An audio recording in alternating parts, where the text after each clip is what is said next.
into my eyes and show me your adventures I haven't seen.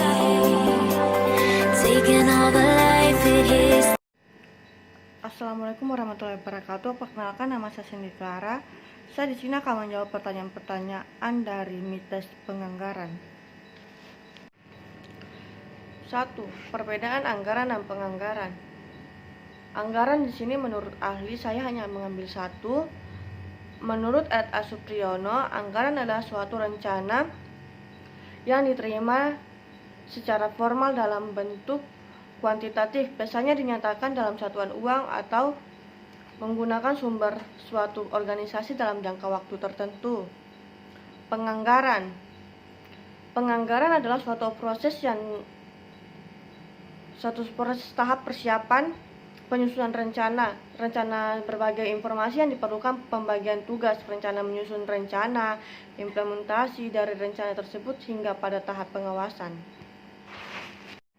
Pertanyaan kedua, jelaskanlah secara terperinci proses sebuah perusahaan membuat anggaran. Saya di sini akan mengambil tahap-tahap perusahaan untuk membuat anggaran, tapi saya membaca beberapa poinnya.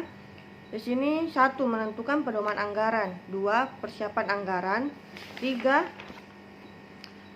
Penentuan anggaran, 4. Anggaran belanja, 5. Pelaksanaan anggaran.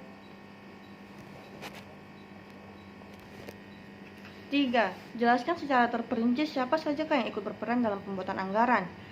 Yang berperan dalam pembuatan anggaran, 1. Top down, 2. Bottom up, 3. Kombinasi dalam top down. Top down di sini lebih dalam menyusun anggaran tingkat yang lebih rendah, sehingga pelaksanaan anggaran hanya melakukan apa saja yang telah disusun.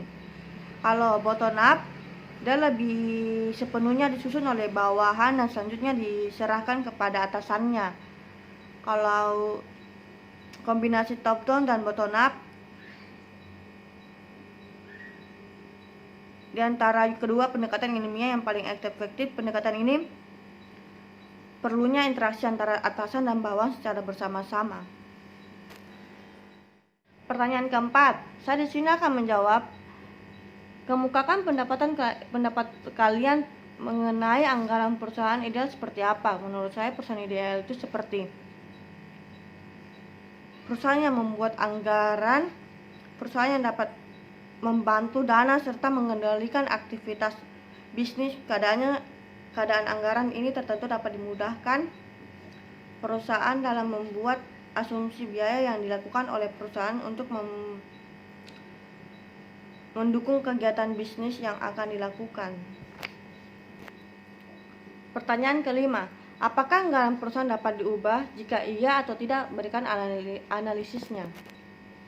Tidak, karena aturan perkiraan anggaran mungkin sudah pas atau benar, tetapi perkiraan anggaran tersebut bisa sesuai rencana ke depannya atau tidak perusahaan. Jika tidak, yang dipakai bisa dilakukan belum akurat dan harus diberikan alternatif sesuai tentang pengubahan anggaran. Pertanyaan ke-6, dari tugas kalian, anggaran manakah yang digunakan oleh semua jenis perusahaan? Berikan alasannya. Saya di sini mengambil anggaran keuangan. Anggaran ini memprediksi penjualan di masa depan yang berisi tentang rencana jenis-jenis barang yang ingin dijual, harga, waktu, serta tempat penjualan itu sendiri. Anggaran penjualan bisa disusun berdasarkan proyek penjualan yang diberikan perusahaan.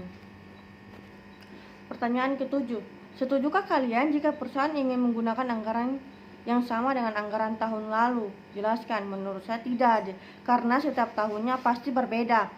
Anggaran misalkan produk tahun ini lebih mahal dibanding produk tahun lalu, pastinya anggaran tahun lalu tidak akan cukup untuk tahun ini karena makin hari produk makin mahal dan atau mengalami penurunan tiap periode, itu tidak bisa disama anggarannya.